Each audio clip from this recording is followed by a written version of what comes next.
Mindfulness is our congregational theme this month. It's a theme with which your minister has had epic struggle.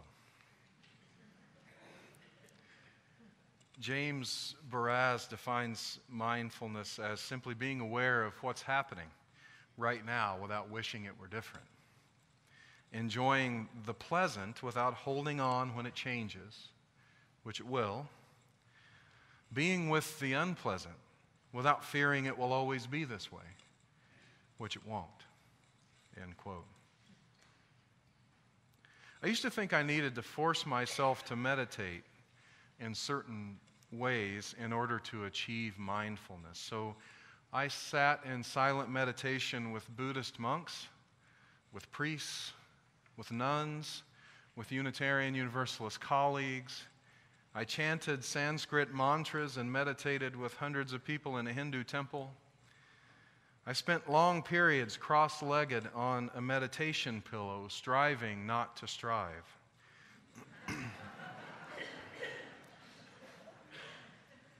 My mantra became alternately, my legs hurt, and milk, eggs, banana, and bread. Milk, eggs, banana. The infamous grocery list chant of the monkey mind. I was envious of the people who left those sessions talking of feelings of enlightenment and heightened awareness. I wanted to be like all the people, some of you I bet, who get so much out of that form of meditation. I desperately wanted it to be my thing. I thought it looked good for a minister, for that to be your thing, but it just wasn't. Isn't my thing. Lucky for me, the goal of mindfulness meditation isn't to become a Buddhist or a Hindu or a nun. The goal is to find the method that helps with presence in the moment we're given without flying away to what comes next. To achieve something like beginner's mind, described by one author as having an attitude of openness, eagerness, and lack of preconceptions. This is what is truly important. Zen teacher Shunryu Suzuki says, in the beginner's mind there are many possibilities. In the expert's mind there are few. So mindfulness keeps us open to possibilities which cynicism and the grind of daily life can close us off to.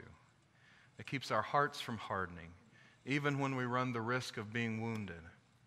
But as I discovered how to do that, this is not an easy question to answer.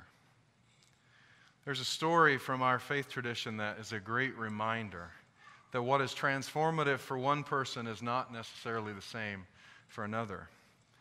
It's a tradition that every Unitarian Universalist president makes a pilgrimage to Japan to take part in a ceremony.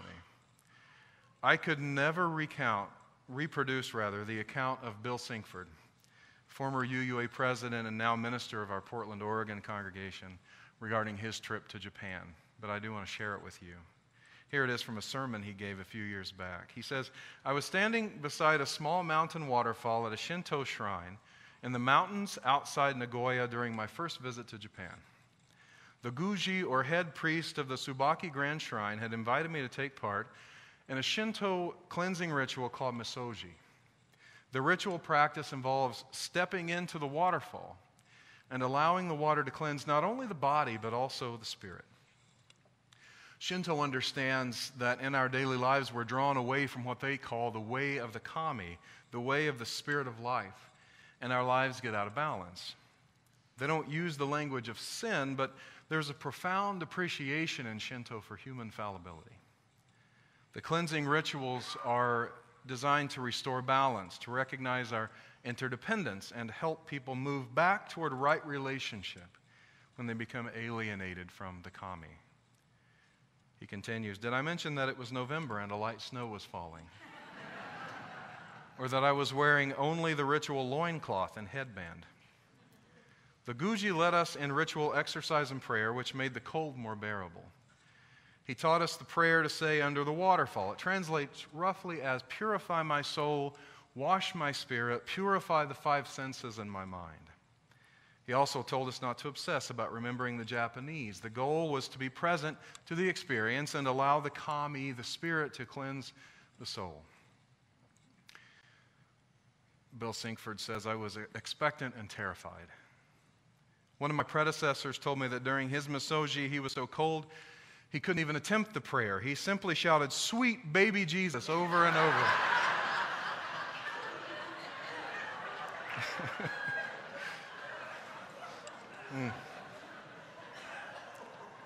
Luckily, nobody could hear him. But Bill Sinkford says, I knew that I had to do what the Spirit says do.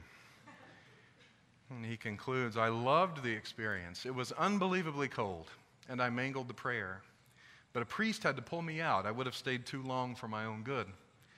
All my concerns were driven from my mind. I could only focus on that moment. And I emerged from the water feeling not forgiven exactly. Cleansed really is the only word that comes close. I felt like I was starting afresh. I can sympathize with Reverend Sinkford here, not because I've stood under a waterfall in Japan, but because even though sitting meditation and chanting haven't worked for me, I too have had experiences in which I was intensely focused on the present moment. Experiences that left me feeling refreshed and newly in touch with life's higher purposes. Sometimes they've crept up on me. I may have told you before about an experience I had maybe 10 years ago that has been repeated many times over now. One evening, my wife, Heather, was working, and I just put our oldest child down to bed. Being summer, it was still light outside, so I went out on the back porch and just sat. I'd just come out of ministry in the Church of the Nazarene, was a brand new Unitarian Universalist minister, and I didn't at that time have much of a belief in anything like the divine.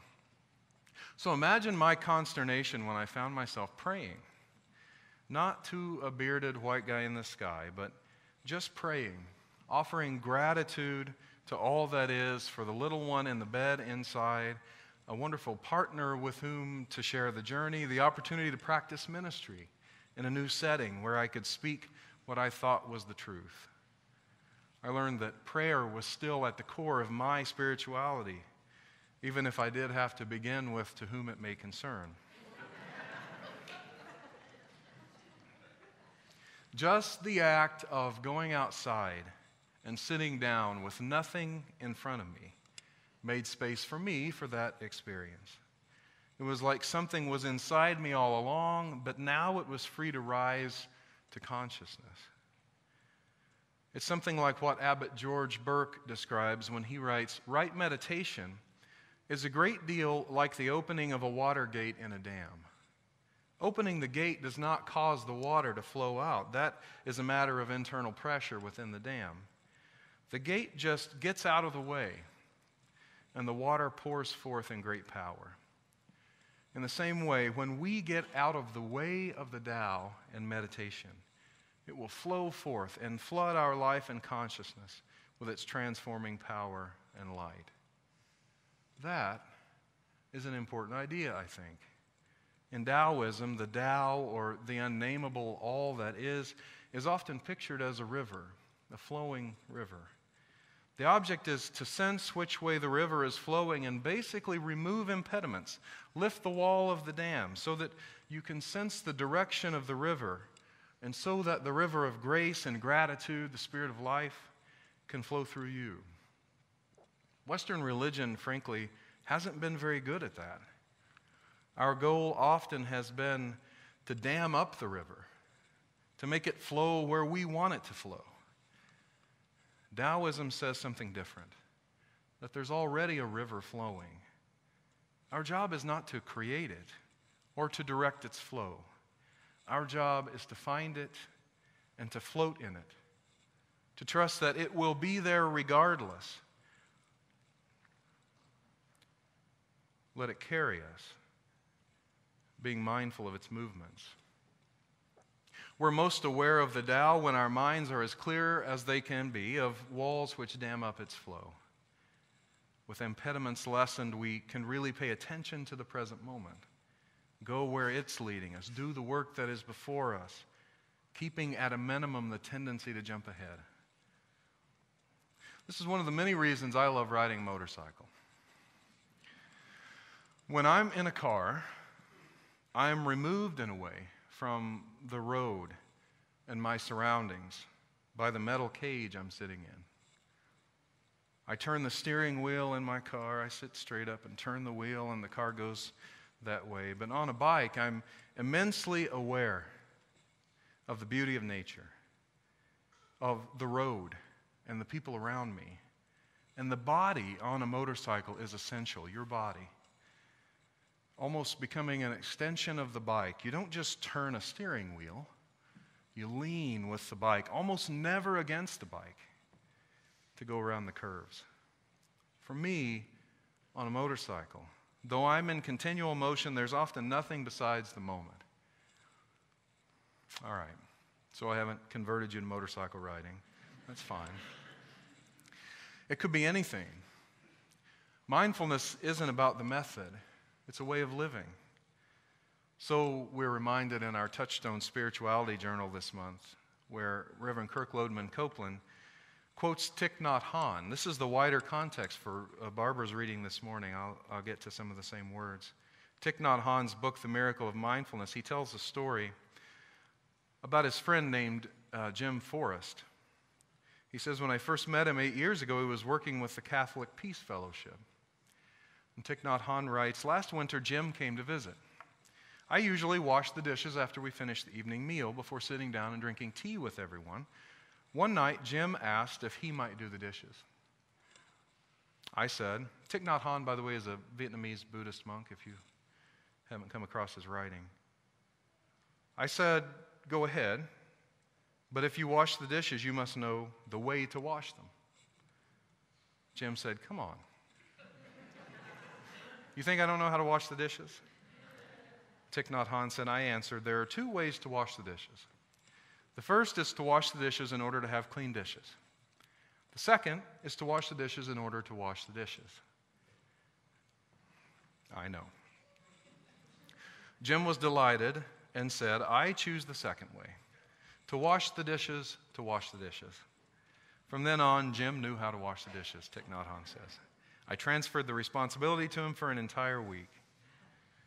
If, while washing the dishes, we think only of the cup of tea that awaits us, thus hurrying to get the dishes out of the way as if they were a nuisance, then we are not washing the dishes to wash the dishes.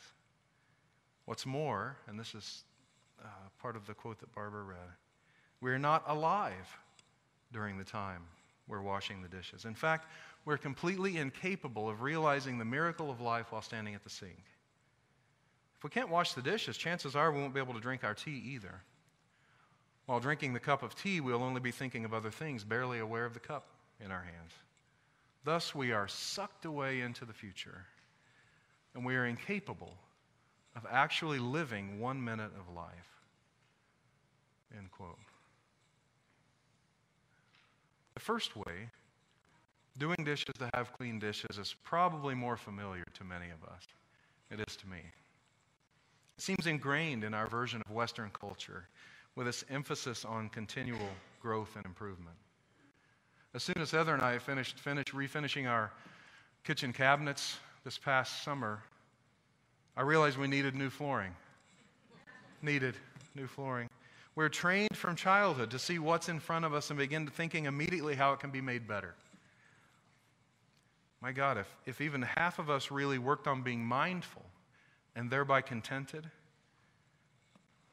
the GDP would tank, the Dow Jones Industrial Average would plummet, and the capitalist apocalypse would descend. I tease, or maybe I don't. It's not easy being mindful, but that's what makes this way of living revolutionary. It counters our perpetual motion culture, calling us back again and again to what's truly important. What works for me won't work for you, and none of us will ever get it exactly right. But who needs that kind of pressure? Instead, may every act contain a prayer. Let a vast and growing majority of our moments find us aware and grateful, rather than simply striving. May you discover which direction the Tao is flowing in your life and float in that river, carried to places of awareness and openness and gratitude. May you be filled with loving kindness, as the song we're about to sing says. May you be whole. Amen.